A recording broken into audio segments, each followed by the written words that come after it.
Welcome to the Speechie Show. Being a speech-language pathologist often means having too much work and not enough planning time. To beat the overwhelm, we're bringing you the tricks and tools that will make your job a little bit easier.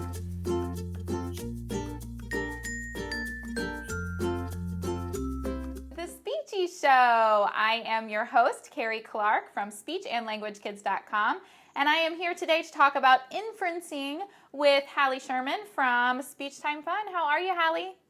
I'm good. Thank you so much for having me. Good. I guess I should have asked this beforehand. Is it Hallie or Holly? It's Hallie. It's Hallie. All right, good. I got it right. All right, so we are talking about inferencing today. So if you have some students that you are working on inferencing about, we would love for you to stick around with us and watch this video. We're going to share 5 tips about how to work on inferencing, and we're going to do some giveaways here in just a minute for those watching on Facebook Live. So stay tuned, share with your friends on Facebook so we can make sure everybody gets a chance to see this. All right, so while we're getting started here and getting everybody on, Hallie, why don't you go ahead and tell us a little bit about you, what you're doing, what you're up to these days, and Speech Time Fun. Sure. Hi, I'm a speech language pathologist in New York, Long Island. You can't tell by my thick accent. And I currently work with older elementary students into middle school, depending on, where you are. But a lot of my students are students with learning disabilities and students that have a lot of difficulties with inferencing, especially now that the curriculum is difficult for them. They're having a really hard time accessing it due to their language difficulties. And I've had to learn to be creative in ways to make my speech therapy sessions relevant to their academics and break it down in a way so that my students can be successful. So a lot of times on my blog and on my social media, I share a lot of therapy ideas for working on critical thinking skills such as inferencing, because it is something I am doing quite often in my therapy room. Absolutely. Absolutely. All right. So Tamer maybe says, hi, good afternoon. Welcome. And Natasha's on. Welcome, guys. If you are working on inferencing right now, go ahead and type into the comments if you're using it for literacy work or for social skills or for something else. We want to kind of see how everyone else is using inferencing. So go ahead and type those into the comments. And if you have any questions along the way, type those in as well. All right, so we're going to go ahead and talk about 5 steps today that you can do in therapy to work on inferencing. The first step that we're going to talk about is literal versus inferential questions and teaching children the difference on those. All right, Hallie, go for it. Our students really struggle with different types of questions. I mean, we start with working with them in the younger grades and doing WH questions. And then where do we go from there? Just because they can answer those doesn't mean they're ready to leave our side. When in the classroom, I know for my students, the teachers are not allowed to even ask those types of questions. If they are caught asking basic WH questions, they're like, it's a slap on the wrist. So right. Our students struggle with question type and knowing the vocabulary of how to determine the different types of questions. So if you think about, what it entails to be able to answer a literal or versus a inferential question, you need to know the vocabulary, you need to understand what is expected.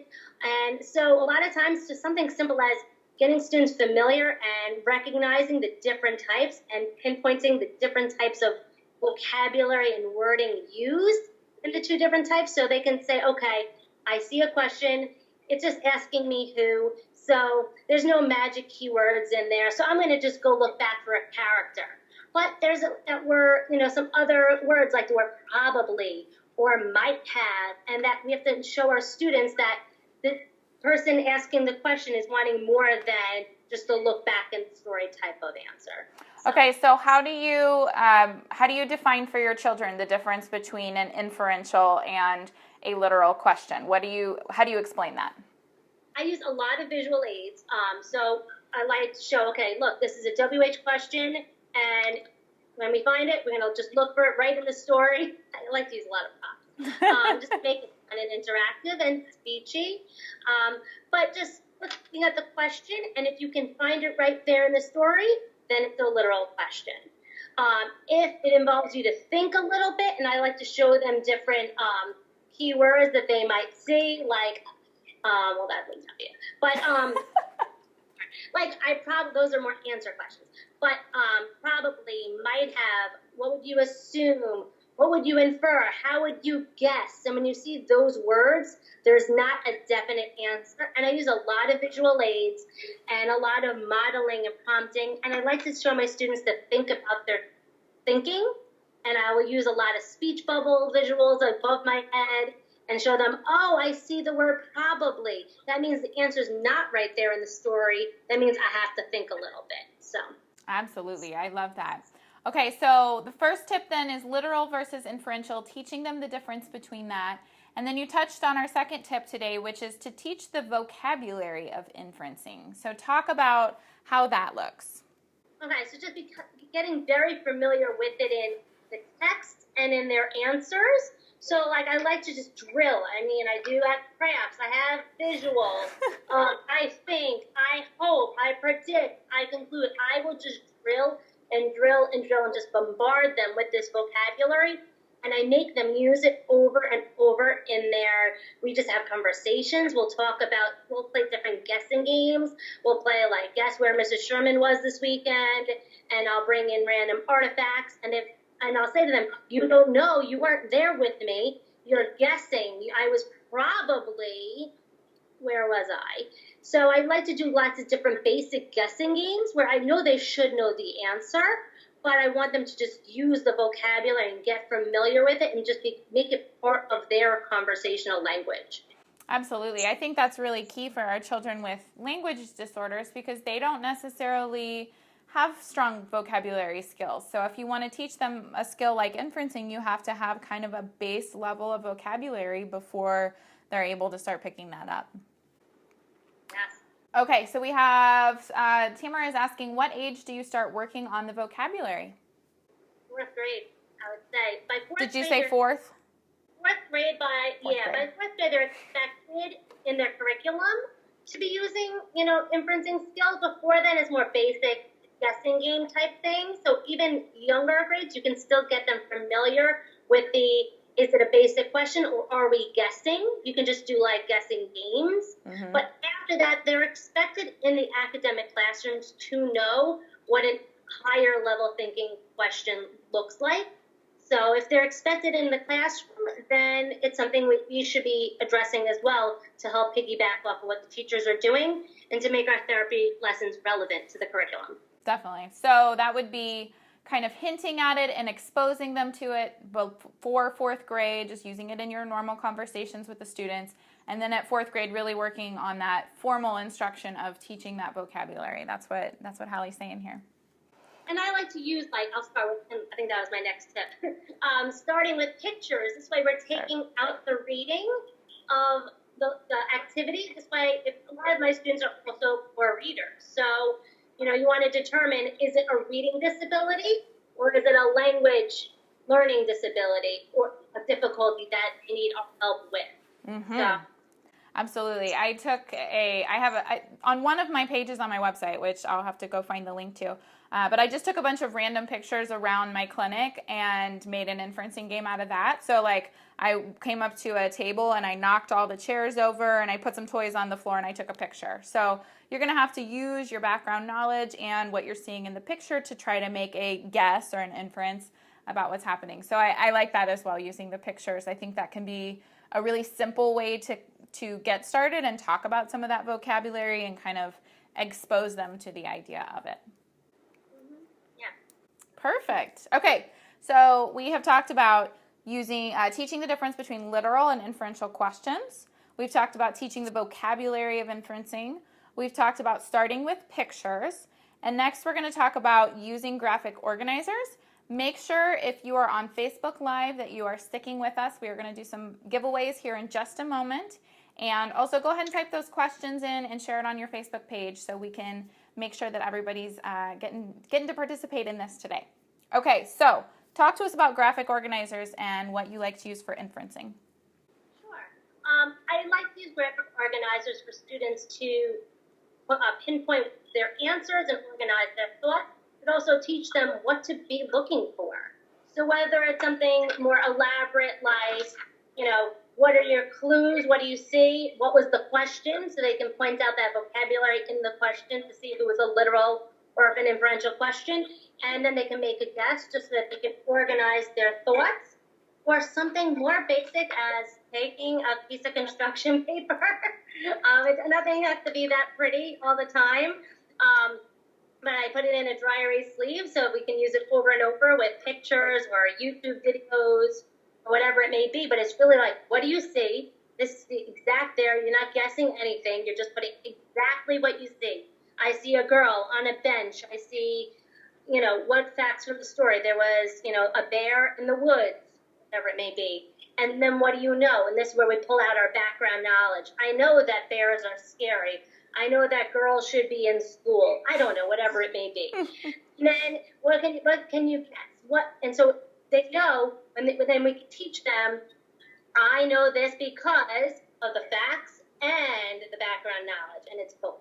So I like to use graphic organizers to teach them what to focus on, how to answer, and also the recall of those facts. So definitely. I like using graphic organizers as well because I feel like when you can see it and work through that process on paper, it makes it so much easier for the students to internalize that and then be able to do it in their head eventually. Okay, we have one more tip for you today, and then we're going to do some giveaways. So the last tip is teaching children to think about their thinking. Talk to us about how that looks. Basically, like I said, you can use a little speech bubble sign, but just teaching them the inner dialogue, how we would answer a question and how we generated our thoughts. Because so many times I have students that, especially if it's a multiple choice question, they'll be like B. They have no idea how they generated that answer, and they can't, even if they got it right, they don't even know how. So something simple as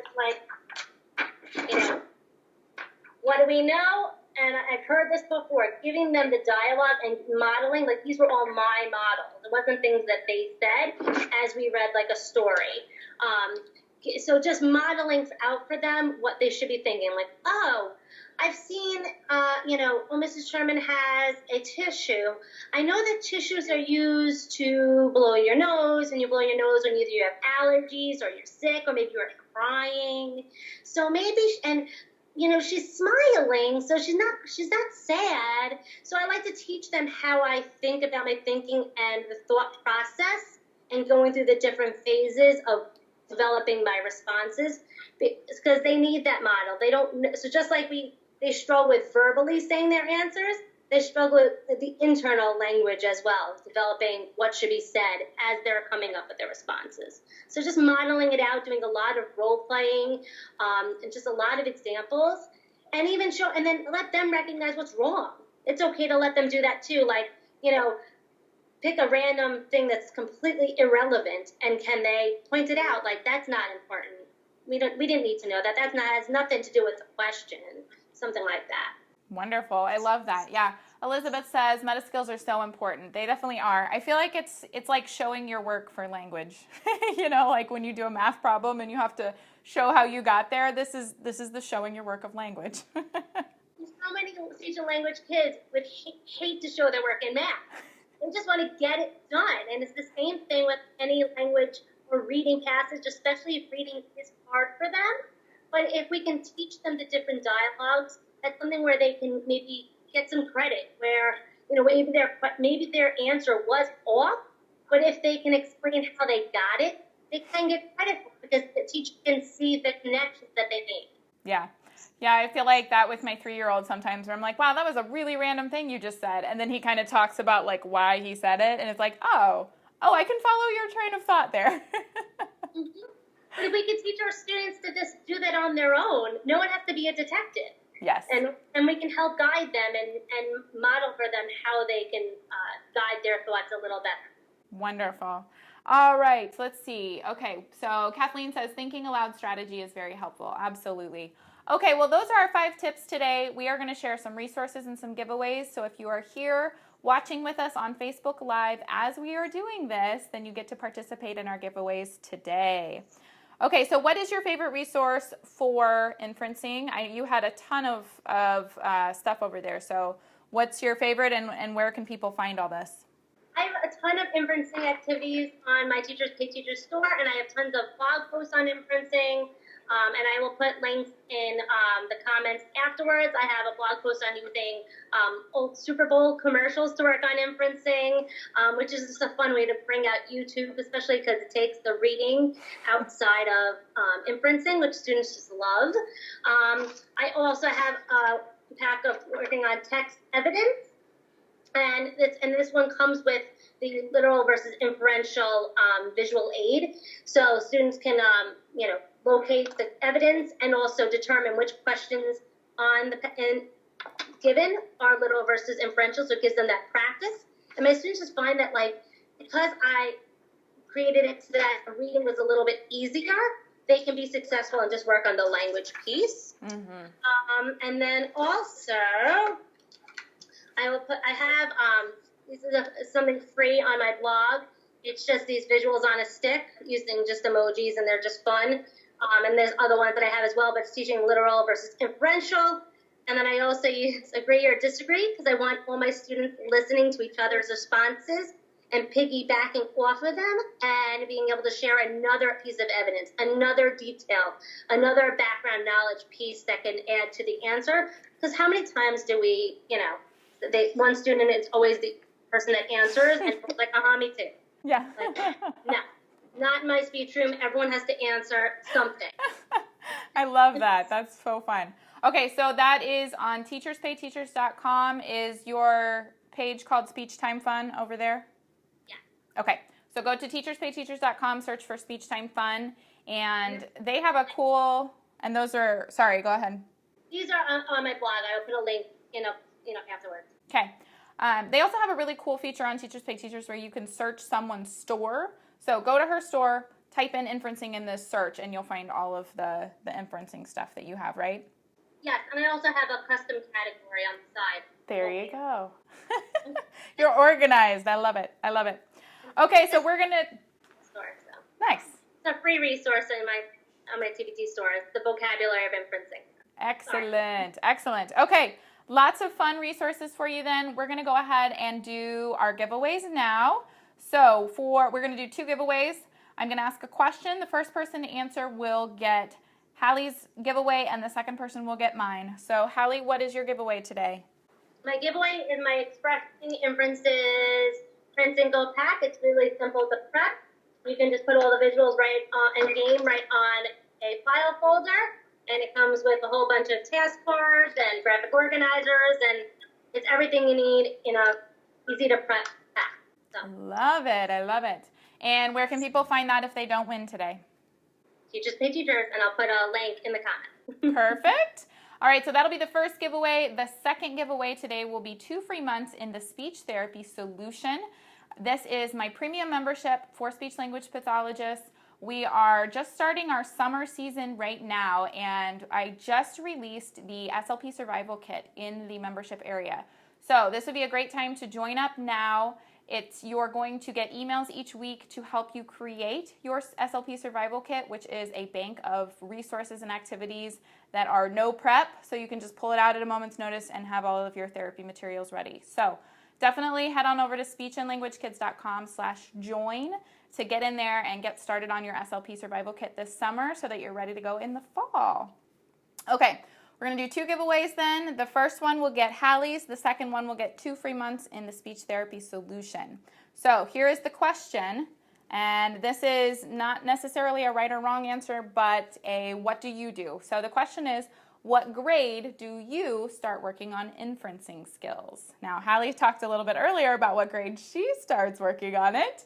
But we'd like to hear from you. What grade are you starting to work on inferencing skills with your students? The first 2 people to type that into Facebook Live here will get to win the prizes. All right, there's a little bit of a lag. Okay, here we go. Heather Kelly McKay says she starts at a grade 2. So Heather is going to win Hallie's giveaway. Hallie, how do you want her to contact you? She can email me at speechtimefun@gmail.com. Speechtimefun@gmail.com. Perfect. And let's see who was next. Ooh, we got a lot of people chiming in. Becca Thompson says 3rd to 4th grade. Perfect, Becca. Okay, Becca, you're going to win the 2 free months in my membership. You can email me at carrie@speechandlanguagekids.com. That's CARRIE, and my assistant Kenna will get you hooked up with your 2 free months. Excellent. We have so many people chiming in. That's wonderful. Tons of you on here today. Awesome. Okay, thank you all so much for joining us today for the Speechie Show. That is our show. Hallie, thank you so much for joining us. Where can people find more about you? People can find me on my blog, speechtimefun.com. They can find me on Instagram at speechtimefun. They can find me on Facebook, speechtimefun. I am everywhere. And feel free to send me a message if you have any questions. I'm happy to answer. Excellent. All right. And don't forget to head on over to speechandlanguagekids.com/join. Sign up for the membership so you can start your SLP survival kit and have your fall be so much less stressful. All right. Thank you all, and we'll see you next week. Bye for now. Thanks for joining us today on The Speechie Show. We hope today's tips have helped you feel a little less stressed and a little more confident about your work. If you're looking for more stress busters and confidence boosters, we'd love to have you join us in the Speech Therapy Solution, where you'll get access to a huge library of premium training videos and another library of print-and-go therapy materials. You can also get help with your tough cases by joining Carrie on the weekly Q&A calls or by posting in the exclusive Facebook group. Plus, group members can join us for a monthly webinar that can be used for continuing education credit. Head on over to speechandlanguagekids.com/join to check out all the amazing benefits of the Speech Therapy Solution membership. Bye for now.